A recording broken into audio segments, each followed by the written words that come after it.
इतिहास हमें यही सिखाता आया है कि इंसान ने पहले खेती सीखी, फिर सभ्यता बनी और उसके बाद ज्ञान आया। लेकिन अगर मैं आपसे कहूं कि जमीन के नीचे दबे कुछ सिंबल्स इस पूरी कहानी को झूठ साबित कर देते हैं, ऐसे निशान जिन्हें प्रिमिटिव इंसान ने बनाया ऐसा माना जाता है, लेकिन जिनकी सोच, जियोमेट्री और सिंबलिज्म आज के साइंटिस्ट और हिस्टोरियंस को भी असहज कर देती है। तुर्की की पहाड़ियों में उकेरे गए जानवर, ग्रीस की एक डिस्क जिस पर लिखा गया संदेश आज तक पढ़ा नहीं जा सका, मिस्र की दीवारों पर खड़ा एक सिंबल जो मॉडर्न एनर्जी सिस्टम्स जैसा दिखता है, भूल भुलैया जैसे रास्ते जो जन्म और मृत्यु की कहानी कहते हैं। ये सिर्फ पत्थर पर बनी आकृतियां नहीं हैं, ये वो कोड्स हैं जिन्हें अगर समझ लिया गया तो हमें ये मानना पड़ेगा कि सभ्यता की शुरुआत हथियारों या खेती से नहीं, बल्कि बिलीफ्स, सिंबल्स और छुपे हुए ज्ञान से हुई थी। आज की इस वीडियो में हम उन एंशिएंट सिंबल्स की बात करेंगे जो आज भी हिस्टोरियन और आर्कियोलॉजिस्ट के लिए रहस्य बने हुए हैं। Number 1, the göbekli tepe animal symbols. जरा एक पल के लिए इतिहास की किताबें बंद कर दीजिए और जमीन के नीचे छुपे उस सच को देखिए जिसे देखकर वैज्ञानिक आज भी असहज हो जाते हैं। तुर्की की सूखी पहाड़ियों के बीच बसा göbekli tepe कोई साधारण पुरातात्विक स्थल नहीं है। इसे आज दुनिया की सबसे पुरानी रिलीजियस साइट माना जाता है। इतनी पुरानी कि जब यह जगह बनाई गई तब इंसान के बारे में माना जाता था कि वो सिर्फ शिकार करता था, गुफाओं में रहता था और खेती के बारे में सोच भी नहीं सकता था। लेकिन göbekli tepe इस सोच को जड़ से तोड़ देता है। यहाँ खड़े विशाल टी शेप्ड स्टोन पिलर्स जिनका वजन कई टन है, किसी चमत्कार से कम नहीं लगते। इन पत्थरों पर उकेरे गए जानवर, सांप, लोमड़ी, शेर, जंगली सुअर और पक्षी सिर्फ सजावट नहीं है, इनके साथ बने अजीब एब्स्ट्रैक्ट सिंबल्स, टेढ़ी मेढ़ी रेखाएं और रहस्यमयी आकृतियां इस ओर इशारा करती हैं कि ये लोग किसी सिंबॉलिक लैंग्वेज को समझते थे। सवाल ये है कि इतनी जटिल सोच उस दौर में कैसे संभव थी। और सबसे चौंकाने वाली बात यह है कि göbekli tepe एग्रीकल्चर से भी पहले का है, यानी ये संरचनाएं ऐसे लोगों ने बनाई जिन्हें हम आज तक प्रिमिटिव हंटर गैदरर्स कहते आए हैं। कुछ रिसर्चर्स मानते हैं कि ये एनिमल सिंबल्स किसी lost belief system, cosmic cycles या आध्यात्मिक ज्ञान का हिस्सा हो सकते हैं। कुछ का कहना है कि ये मौत, पुनर्जन्म या आकाशीय घटनाओं से जुड़े संकेत हैं। लेकिन सच ये है कि आज तक कोई भी पूरी तरह नहीं बता सका कि इन कार्विंग्स का असली मतलब क्या है। göbekli tepe हमें ये सोचने पर मजबूर करता है कि शायद सभ्यता की शुरुआत खेती से नहीं, बल्कि बिलीफ्स और सिंबल्स से हुई थी। और अगर कभी इन एनिमल सिंबल्स की भाषा समझ में आ गई तो इंसानी इतिहास की शुरुआत की तारीख ही नहीं, उसकी पूरी परिभाषा बदल सकती है। Number 2, the Phaistos disc. इतिहास में कुछ चीजें ऐसी होती हैं जो सवाल नहीं पूछती, बल्कि सीधे दिमाग हिला देती हैं। फाइस्टोस डिस्क उन्हीं में से एक है। ग्रीस के क्रीट आइलैंड में 1908 की खुदाई के दौरान मिली ये गोल मिट्टी की डिस्क दिखने में साधारण लग सकती है, लेकिन इसके ऊपर उकेरा गया हर एक निशान इतिहास के नियम तोड़ता हुआ लगता है। इस डिस्क पर सिंबल्स किसी सीधी लाइन में नहीं, बल्कि एक परफेक्ट स्पाइरल पैटर्न में बने हुए हैं, जैसे किसी ने बीच से शुरुआत की हो और धीरे धीरे बाहर की ओर कोई गुप्त संदेश लिख दिया हो। सबसे हैरान करने वाली बात यह है कि हर सिंबल बिल्कुल एक जैसा और फ्लॉलेस है। आदमी, पक्षी, औजार, फूल और अजीब सी आकृतियां सब इतनी सटीक हैं कि स्कॉलर्स आज भी मानते हैं कि इन्हें हाथ से बनाना बेहद मुश्किल था। ये सिंबल्स ऐसे लगते हैं जैसे किसी प्री मेड स्टैम्प से दबाए गए हों, लेकिन उस समय प्रिंटिंग या स्टैंपिंग जैसी किसी टेक्नोलॉजी का अस्तित्व ही नहीं था। तो सवाल अब ये उठता है, अगर ये डिस्क हाथ से नहीं बनी तो फिर किसने बनाई? क्या ये किसी लॉस्ट सिविलाइजेशन की तकनीक थी, या फिर ये किसी एक भाषा का नहीं, बल्कि रिचुअल, चांट, कैलेंडर या किसी धार्मिक मंत्र का रिकॉर्ड था? आज तक लिंग्विस्ट्स, हिस्टोरियंस और कोड ब्रेकर्स इस डिस्क को पढ़ने की कोशिश कर चुके हैं। किसी ने इसे प्राचीन ग्रीक से जोड़ा, किसी ने मिस्र से, तो किसी ने इसे किसी अननोन लैंग्वेज का हिस्सा माना। लेकिन सच्चाई ये है कि फाइस्टोस डिस्क आज भी पूरी तरह अनरीडेबल है। फाइस्टोस डिस्क हमें यह याद दिलाती है कि इंसानी इतिहास में कुछ अध्याय ऐसे भी हैं जिन्हें लिखा तो गया, लेकिन पढ़ने की चाबी शायद समय ने अपने पास ही रख ली। Number 3, the jade pillar, Egypt. मिस्र की दीवारों को अगर ध्यान से देखो तो वहां सिर्फ देवता और फिरौन ही नहीं दिखते, बल्कि कुछ ऐसे सिंबल्स भी दिखते हैं जो आज की टेक्नोलॉजी से अजीब तरह से मेल खाते हैं। जेड पिलर उन्हीं में से एक है। प्राचीन मिस्र की कार्विंग्स, टूम्स और मंदिरों में जेड सिंबल बार बार उकेरा गया है। आमतौर पर हिस्टोरियंस इसे स्टेबिलिटी, स्ट्रेंथ और कॉन्टिन्यूटी का प्रतीक मानते हैं। इसे अक्सर देवता ओसाइरिस से जोड़ा जाता है और माना जाता है कि ये मृत्यु के बाद जीवन और ब्रह्मांडीय संतुलन को दर्शाता है। लेकिन कहानी यहीं खत्म नहीं होती। डीजेड पिलर की बनावट पर जरा गौर करो। एक सीधा खंभा जिसके ऊपरी हिस्से में बराबर बराबर हॉरिजॉन्टल लेयर्स बनी होती हैं। यही वो चीज है जो कुछ लोगों को चौंका देती है। ये स्ट्रक्चर देखने में कई मॉडर्न इलेक्ट्रिकल कंपोनेंट्स जैसा लगता है, जैसे इंसुलेटर्स या एनर्जी कॉलम्स। कुछ फ्रिंज रिसर्चर्स और ऑल्टरनेटिव हिस्टोरियंस मानते हैं कि डीजेड सिंबल किसी तरह की एनर्जी, वाइब्रेशन या फ्रीक्वेंसी को रिप्रेजेंट करता है। उनके अनुसार मिस्र के पिरामिड सिर्फ कब्रें नहीं थे, बल्कि एनर्जी सिस्टम्स थे और डीजेड पिलर उस तकनीक का सिंबॉलिक डायग्राम हो सकता है। कुछ लोग तो यहां तक दावा करते हैं कि पिरामिड के अंदर होने वाली ध्वनि, कंपन और संरचना से पैदा होने वाली ऊर्जा को समझाने के लिए डीजेड का इस्तेमाल किया गया। सबूत के तौर पर कोई ठोस प्रमाण नहीं है, लेकिन सवाल इतने ज्यादा हैं कि उन्हें नजरअंदाज करना भी मुश्किल है। अगर डीजेड सिर्फ स्टेबिलिटी का ही सिंबल था, तो इसे इतनी बार इतनी प्रमुख जगहों पर क्यों दिखाया गया और क्यों इसके रूप में इतनी टेक्निकल सिमेट्री दिखाई देती है? डीजेड पिलर आज भी मिस्र की दीवारों पर खड़ा है, बिल्कुल स्थिर और बिल्कुल मौन। लेकिन शायद वो हमें ये बताने की कोशिश कर रहा है कि प्राचीन सभ्यताएं जितनी सरल हम सोचते हैं, वो उससे कहीं ज्यादा गहराई और ज्ञान रखती थी। Number 4, the labyrinth symbol. जरा कल्पना कीजिए कि आप एक प्राचीन मंदिर या गुफा में खड़े हैं और सामने एक अजीब सा पैटर्न उकेरा हुआ है, जैसे लाखों छोटे रास्तों और मोड़ों का जाल हो।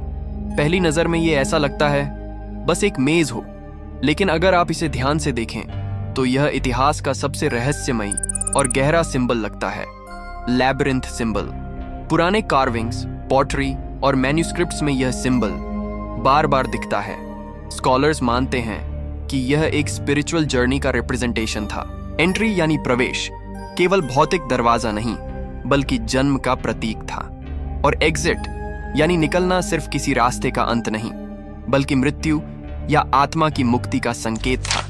यानी लैबिरिंथ एक तरह से इंसान की जीवन यात्रा और आत्मा के विकास को दर्शाता है। लेकिन असली रहस्य इसके डिजाइन और जियोमेट्री में छुपा है।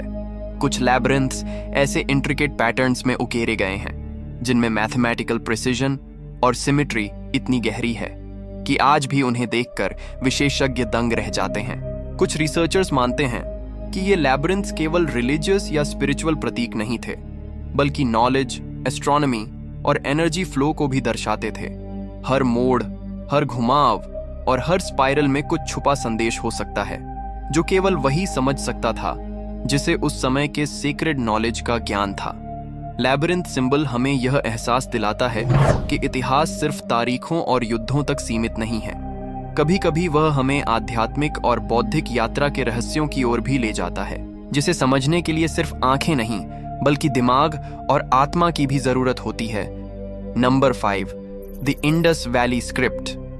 हजारों साल पहले जब नील और मेसोपोटामिया में सभ्यताएं जन्म ले रही थीं, उसी दौर में सिंधु नदी के किनारे एक बेहद उन्नत सभ्यता सांस ले रही थी। हड़प्पा और मोहनजोदड़ो की खुदाइयों में जो छोटी छोटी सील्स मिली, वो सिर्फ पत्थर के टुकड़े नहीं हैं, बल्कि वो आवाजें हैं जो आज तक खामोश हैं। इन सील्स पर बने अजीब से सिंबल्स, कभी मछली जैसे, कभी त्रिशूल जैसे, कभी सीधी और टेढ़ी रेखाएं को देखकर हैरानी होती है। ये निशान किसी बच्चे की ड्राइंग नहीं थे। ये सिंबल्स बार बार दोहराए जाते हैं, एक तय क्रम में दिखाई देते हैं, जिससे साफ पता चलता है कि ये किसी लिखित भाषा के हिस्से थे। यानी सिंधु घाटी के लोग सिर्फ शहर बसाना ही नहीं जानते थे, बल्कि लिखना पढ़ना भी जानते थे। आज तक दुनिया के बेहतरीन लिंग्विस्ट्स, आर्कियोलॉजिस्ट्स और क्रिप्टोग्राफी एक्सपर्ट्स ने कोशिश की। कंप्यूटर मॉडल बने, एआई तक लगाया गया, फिर भी ये स्क्रिप्ट आज भी मौन है। न हमें पता है कि ये लोग अपने देवताओं के बारे में क्या लिखते थे, न ये कि उनका शासन कैसे चलता था, और न ही ये कि उनका अचानक पतन क्यों हुआ। सबसे डरावनी और रोमांचक बात यह है कि अगर कभी इंडस वैली स्क्रिप्ट डिकोड हो गई तो शायद हमें पता चले कि भारत की सबसे प्राचीन सभ्यता के लोग किसे भगवान मानते थे, उनकी सामाजिक व्यवस्था कैसी थी और क्या उनका ज्ञान आज की दुनिया से कहीं आगे था। हो सकता है इतिहास की किताबों में लिखी गई पूरी कहानी उसी दिन गलत साबित हो जाए जिस दिन ये लैंग्वेज डिकोड हो।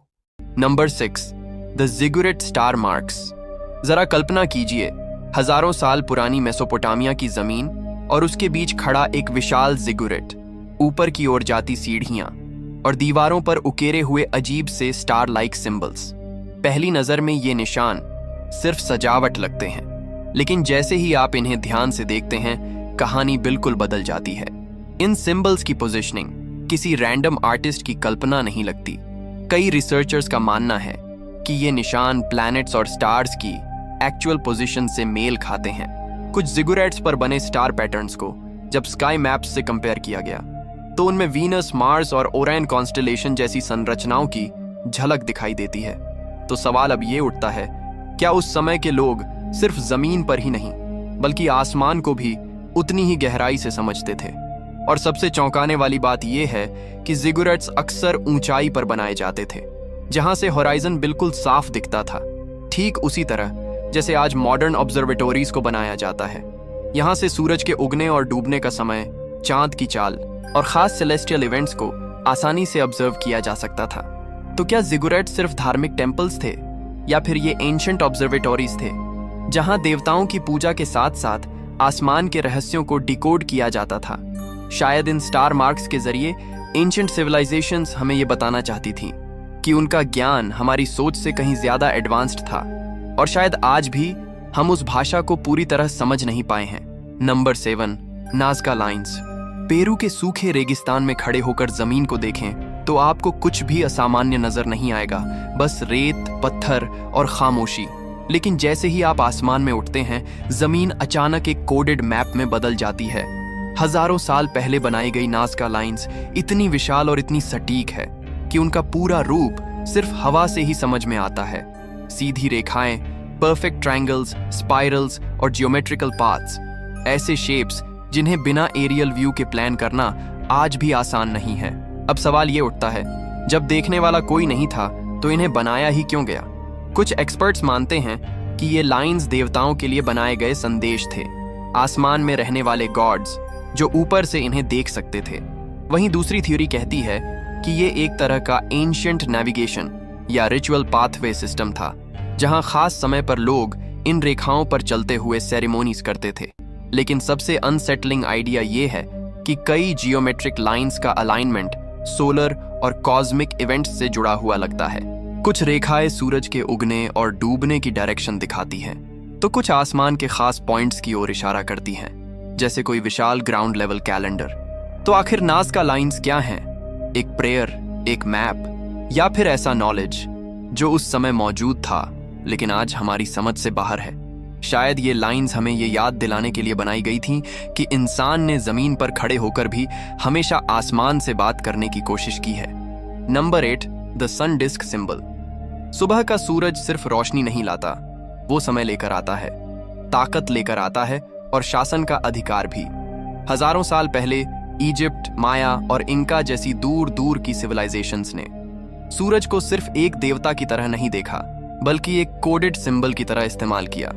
इजिप्ट में सन डिस्क फराओ के सिर के ऊपर दिखाई देता है, जैसे ये बताने के लिए कि राजा की सत्ता सीधे सूरज से आती है। यहाँ सूरज सिर्फ पूजनीय नहीं था, वो पावर का सोर्स था। माया सिविलाइजेशन में सन डिस्क एक चलता फिरता कैलेंडर था। सूरज की चाल से मौसम बदले जाते थे, खेती का समय तय होता था और रिचुअल्स की तारीखें फिक्स की जाती थीं। गलती की कोई गुंजाइश नहीं थी क्योंकि पूरा समाज इसी गणना पर टिका हुआ था। इनका एम्पायर में सूरज को इंटी कहा गया और उनका राजा खुद को सन ऑफ द सन मानता था। सन डिस्क यहाँ एक सीधा संदेश था, जो सूरज को कंट्रोल करता है वही लोगों को कंट्रोल करता है। तीनों सिविलाइजेशंस एक दूसरे से जुड़ी नहीं थीं, फिर भी सिंबलिज्म लगभग एक जैसा था। तो सवाल अब ये उठता है, क्या ये सिर्फ कोइंसिडेंस है या सूरज को समझने का ये हिडन कोड जो मानव सभ्यता की सबसे पुरानी और सबसे शक्तिशाली भाषा थी? Number 9, विनका symbols, old Europe. इतिहास की किताबें हमें एक सीधी सी टाइमलाइन सुनाती है, पहले सुमेर, फिर इजिप्ट और उसके बाद लिखने पढ़ने की शुरुआत। लेकिन यूरोप की मिट्टी से निकले कुछ टूटे फूटे बर्तन इस पूरी कहानी को उलट देते हैं। आज से करीब 7000 से 8000 साल पहले ओल्ड यूरोप की विनका सिविलाइजेशन के लोग साधारण सी दिखने वाली पॉटरी पर कुछ अजीब निशान बना रहे थे। ये निशान न तो पूरी तरह चित्र थे और न ही कोई रैंडम डिजाइन। हैरानी की बात यह है कि ये सिंबल्स बार बार रिपीट होते हैं, एक ही सीक्वेंस में दिखते हैं, बिल्कुल वैसे जैसे किसी अल्फाबेट या स्क्रिप्ट में होता है। कुछ सिंबल्स सीधे खड़ी रेखाओं, क्रॉस, ट्रायंगल और एंगुलर शेप्स से बने हैं। अगर आप इन्हें ध्यान से देखें तो लगेगा जैसे कोई भाषा लिखी जा रही हो, कोई मैसेज जो हम आज भी नहीं पढ़ पा रहे। शायद विनका सिंबल्स वो खामोश आवाजें हैं जो हमें ये याद दिलाती हैं कि ह्यूमन नॉलेज की शुरुआत उतनी सिंपल नहीं थी जितनी हमें पढ़ाई जाती है। हो सकता है यूरोप की ये स्टोन एज मिट्टी हमारी सभ्यता की सबसे पहली लिखी हुई कहानी छुपाए बैठी हो। Number 10, the hand symbols. जब इंसान बोलना नहीं जानता था, शायद तब भी वो कुछ कहना चाहता था। दुनिया की अलग अलग गुफाओं में, फ्रांस की लास्को से लेकर अर्जेंटीना की क्वेवा दे लास मानोस तक, चट्टानों पर बने हाथों के निशान मिलते हैं। कोई हथेली पत्थर पर रखकर उसके चारों ओर रंग फूंका गया है, जिससे नेगेटिव हैंडप्रिंट बनता है। कहीं हाथ को रंग में डुबोकर सीधे दीवार पर छापा गया है, पॉजिटिव हैंडप्रिंट। ये फर्क अपने आप में सवाल पैदा करता है, अगर ये सिर्फ आर्ट होती तो हर जगह एक सा पैटर्न क्यों मिलता? कुछ गुफाओं में हाथों की उंगलियां अधूरी हैं, जैसे जानबूझकर मोड़ी या काटी गई हों। कुछ हाथ बच्चों के लगते हैं, कुछ वयस्कों के। कहीं ये ऊंचाई पर बने हैं जहां पहुंचना आसान नहीं था, यानी इन्हें बनाना एक सोचा समझा काम था। साइंटिस्ट्स आज भी तय नहीं कर पाए हैं क्या ये किसी इंसान की सिग्नेचर थी या फिर ये वार्निंग मार्क्स थे जो आने वालों को कुछ बताना चाहते थे, या शायद ये किसी रिचुअल का हिस्सा थे जहां हाथ इंसान और आत्माओं के बीच एक ब्रिज बन जाता था। लेकिन एक बात लगभग साफ है, ये निशान खामोश नहीं है। ये हमें ये याद दिलाते हैं कि हजारों साल पहले भी इंसान अंधेरे में खड़े होकर, दीवारों पर अपने हाथ रखकर किसी आने वाले से बात करने की कोशिश कर रहा था।